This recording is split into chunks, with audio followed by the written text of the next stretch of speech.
BC community की सही आबादी के आदाद-ओ-शुमार क्यों नहीं जाहिर किए जा रहे हैं? बीआरएस एमएलसी कविता का हुकूमत से सवाल। तेलंगाना के जिले जगत्याल में बीआरएस कानून साज काउंसिल के कविता ने मीडिया से बात करते हुए तेलंगाना के वजीर आला रेवंत रेड्डी पर सख्त तनकीद की। इन्होंने रेवंत रेड्डी को चीनी फोन के मुमासिल करार दिया और कहा कि केसीआर आईफोन की तरह है। इन्होंने कहा कि जितना फर्क आईफोन और एक चीनी फोन में होता है, इतना ही फर्क केसीआर और रेवंत रेड्डी में भी है। इन्होंने बीसी तबके की अहमियत को उजागर की और कहा कि चीफ मिनिस्टर बीसी वोट हासिल करके धोखा देने वाले वजीर आला हैं। इन्होंने कहा कि बीसी तहरीक में शामिल रहनुमाओं से बात ना करना बीसी कम्युनिटी की तौहीन है। बीआरएस रुकन कानून साज काउंसिल कविता ने सवाल किया कि बीसी कम्युनिटी की सही आबादी के आदाद-ओ-शुमार क्यों नहीं जाहिर किए जा रहे हैं? वजीर आला रेवंत रेड्डी खुद बीसी रहनुमाओं से मुलाकात क्यों नहीं कर रहे हैं? इन्होंने कहा कि बीसी बरादरी के लिए 42% रिजर्वेशन दिए बगैर हमारी जिद्दोजहद खत्म नहीं होगी।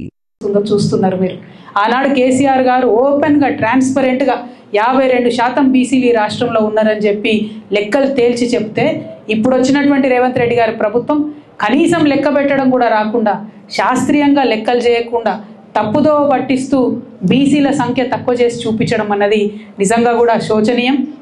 ఒక పక్క ఇదే తప్పుడు లెక్కలను తీసుకొని రాహుల్ గాంధీ గారు పార్లమెంటును తప్పుదో పెట్టే విషయంగా వారు మాట్లాడుతున్నటువంటి సందర్భాన్ని కూడా చూస్తున్నాం। ఇవన్నీ సంవత్సరంన్నర నుంచి బీసీ సంఘాలు అందరూ కలిసి కొట్లాడుతూ ఉంటే ఇవాళ బీసీలకు సంబంధించి కులగణన పెట్టాల్సినటువంటి పరిస్థితి ఈ ప్రభుత్వానికి వచ్చింది।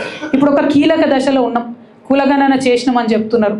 సరే తప్పో ఒప్పో 46% ఉన్నావు, నువ్వు మాట ఏమి ఇచ్చినావు? 42% మేము రిజర్వేషన్ చేస్తా అన్నావు।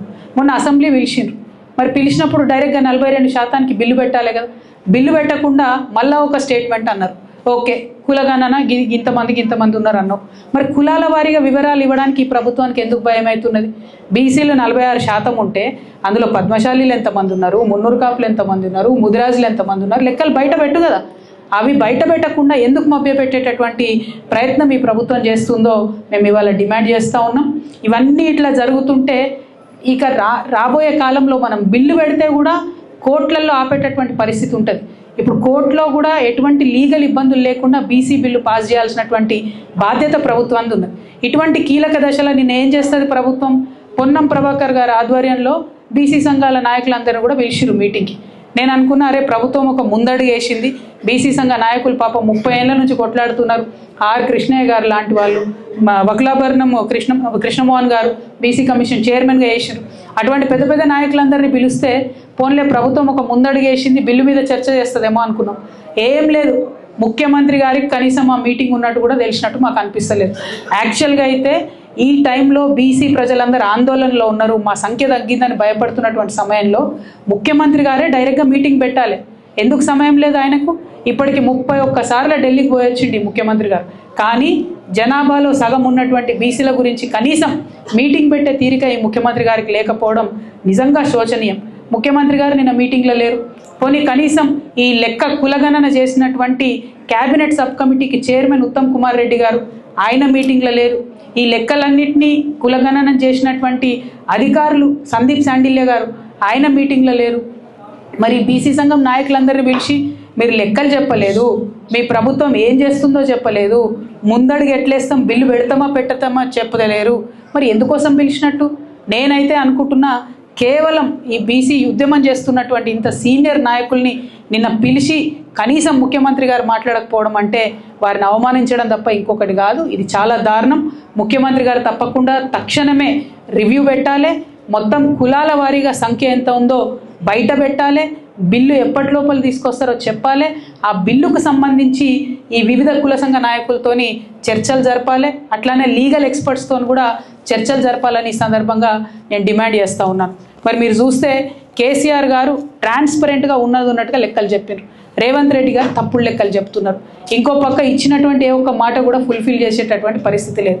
కేసీఆర్ గారి పాలనకు రేవంత్ రెడ్డి గారి పాలనకు ఎంత తేడా ఉందంటే కేసీఆర్ గారి పాలన ఐఫోన్ లాగా ఉంటే రేవంత్ రెడ్డి గారి పాలన చైనా ఫోన్ లెక్క ఉన్నది।